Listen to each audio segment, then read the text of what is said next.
Kejaksaan Negeri Subulu Salam menggelar konferensi pers penetapan tersangka, kasus dugaan tindak korupsi proyek rumah tidak layak huni, RTLH. Konferensi pers itu, disampaikan Kepala Kejaksaan Negeri Subulu Salam, Maihardi Indra Putra, SH, MH Selasa tanggal 10 Agustus tahun 2021 di kantor Kejari Subulu Salam.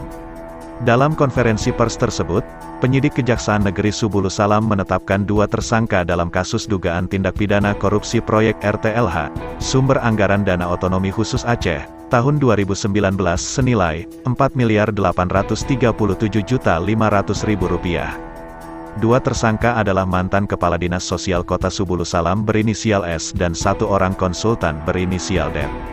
Kedua tersangka, disangkakan dengan pasal 2 ayat 1. Undang-Undang Republik Indonesia Nomor 20 Tahun 2001, tentang perubahan Undang-Undang Nomor 31 Tahun 2019, tentang pemberantasan tindak pidana korupsi, dan atau, Pasal 3 Undang-Undang Republik Indonesia, Nomor 20 Tahun 2001, tentang perubahan Undang-Undang Nomor 31 Tahun 1999, tentang pemberantasan tindak pidana korupsi, Pasal ayat 1 ke 1 KUH Pidana.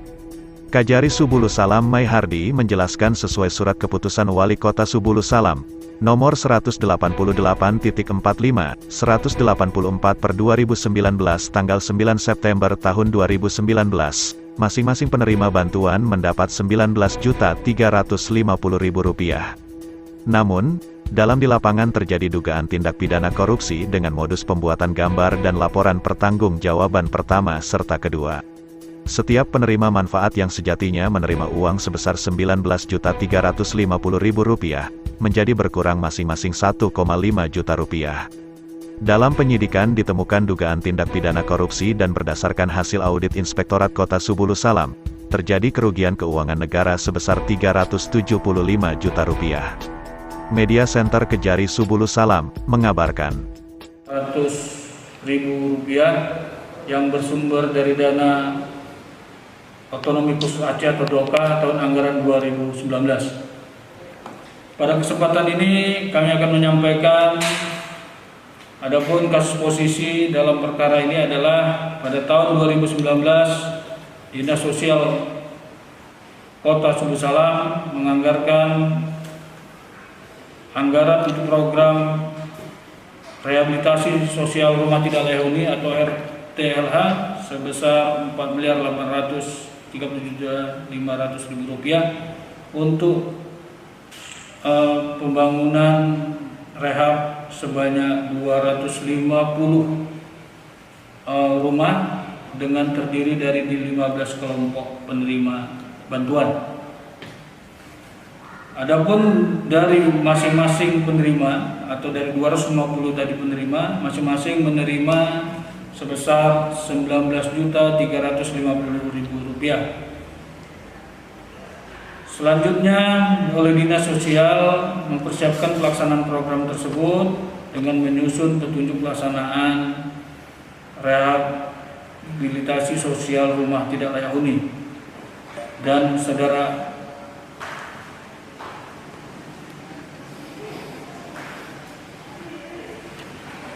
bahwa dari permohonan-permohonan dari penerima tersebut, dari Dinas Sosial menyusun rancangan kerja dan telah dikeluarkan peraturan wali kota untuk pelaksanaan kegiatan pembangunan atau rehab rumah tersebut.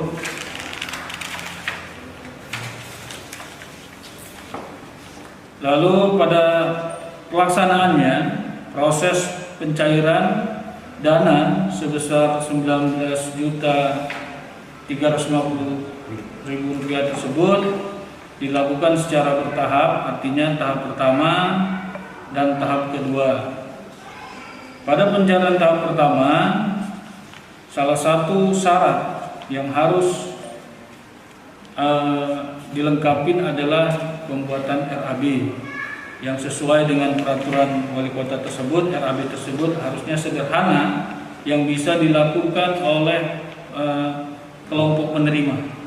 Namun kenyataannya ternyata hal ini oleh dinas sosial dengan bekerja sama dengan seorang konsultan. Mereka membuat seakan-akan harus sesuai dengan RAB yang mereka buat sendiri, dan semua kelompok harus mengikuti RAB tersebut. Kalau tidak, dananya tidak bisa cair. Atas permintaan dari dinas tersebut, sehingga semua kelompok penerima ini setelah menerima dana tahap pertama menyisihkan masing-masing 1.500.000, sehingga total dari 250 penerima menjadi 375 juta rupiah. Dan uang tersebut oleh masing-masing kelompok diserahkan kepada konsultan, lalu konsultan menyerahkannya ke dinas atau ke kepala dinas tahun 2019. Bahwa kegiatan pemotongan atau 1.500.000 per unit rumah dikali 250 tersebut itu bertentangan dengan Peraturan Menteri Sosial Nomor 20 Tahun 2019 dalam pasal 18 dan pasal 19, dan juga bertentangan dengan Peraturan Wali Kota Suku Salam Nomor 32 Tahun 2019. Yang artinya seharusnya hal itu tidak dilakukan oleh dinas sosial. Dan terhadap potensi kerugian negara dalam kasus ini, kita sudah meminta perhitungan dari Inspektorat Kota Suku Salam, dan pada tanggal 2 atau seminggu yang lalu telah mengeluarkan hasil perhitungan kerugian negaranya sejumlah 375 juta rupiah. Adapun pihak-pihak yang sampai saat ini bisa dimintai pertanggungjawabkan atas perbuatannya, dan hari ini secara resmi kami tetapkan sebagai tersangka, yaitu pertama Saudara S, Kepala Dinas Sosial tahun 2019, dan juga DEP, seorang konsultan yang bersama-sama dengan S tersebut melakukan pengambilan atau yang menerima dana 1.500.000 per unit tadi. Adapun pasal yang kami sangkakan adalah pertama, pasal 2 ayat 1 Undang-Undang Republik Indonesia Nomor 20 Tahun 2001 tentang perubahan Undang-Undang Nomor 31 Tahun 1999 tentang pemberantasan tindak pidana korupsi, dan atau pasal 3 Undang-Undang Republik Indonesia Nomor 20 Tahun 2001 tentang perubahan Undang-Undang Nomor 31 Tahun 1999 tentang pemberantasan tindak pidana korupsi, junto pasal 55 ayat 1 ke 1 KUH pidana. Jadi itu lebih kurang yang dapat kami sampaikan. Jadi kepada pihak-pihak lain, tim penyidik sampai saat ini masih bekerja, dan hari ini kita meyakini dengan bukti atau alat bukti yang cukup, artinya sudah melebihi dari 2 alat bukti, penyidik yakin menetapkan sebagai tersangka S selaku Kepala Dinas Sosial tahun 2019 dan DEP selaku konsultan yang melakukan bekerja sama bersama S tersebut. Mungkin ini yang dapat kami sampaikan. Kami persilakan bila ada rekan-rekan media ingin bertanya, kami kasih kesempatan 2 session. Terima kasih. Berarti ada 2 tersangka ya? Ya, hari ini kami tetapkan 2 tersangka. Dalam kasus ini berapa saksi yang diperiksa? Dalam perkara ini atau kasus ini telah diperiksa lebih kurang 31 saksi. Dari kelompok masyarakat dan pejabat ya? Dinas? Dengan kualifikasi pertama dari kelompok penerima, dari dinas terkait, dan juga pihak-pihak yang dapat menjelaskan peristiwa-peristiwa dalam hal pelaksanaan pembangunan atau rehab rumah tidak layak huni ini. Mungkin secara rinci Pak dapat dijelaskan apa saja temuan-temuan oleh pihak kejaksaan sehingga ini ditingkatkan menjadi status tersangka. Ya, jadi perlu kami sampaikan, ini awalnya kita sudah meningkatkan ke penyidikan itu dari bulan Mei. Bulan Mei kita sudah penyidikan, hanya saja pada saat itu sampai hari ini ya. Jadi dari bulan 5 itu kita belum penetapan tersangka, tapi penyidikannya sudah berjalan. Hari ini kita penetapan tersangka. Apa yang menjadi meyakini? Tentunya kita mengacu 184 KUHP, artinya ada 5 alat bukti dan kita sudah minimal 2 alat bukti itu sudah kita penuhi.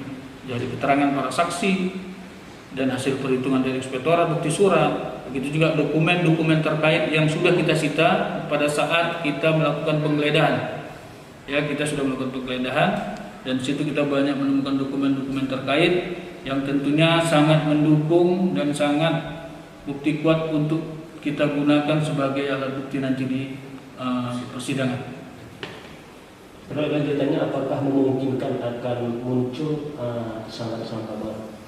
Ya, tentunya seperti saya sampaikan tadi, tim terus bekerja, ya, tim bekerja dalam hal ini tim penyidik. Tentunya sepanjang nanti ada peristiwa-peristiwa yang bisa dimintai pertanggungjawaban pihak-pihak lain didasarkan dengan alat bukti yang cukup, tidak tertutup kemungkinan pihak-pihak tersebut akan dimintai pertanggungjawabannya. Tapi sampai hari ini, ya, sesuai dengan hasil ekspos yang sudah dilakukan tim penyidik,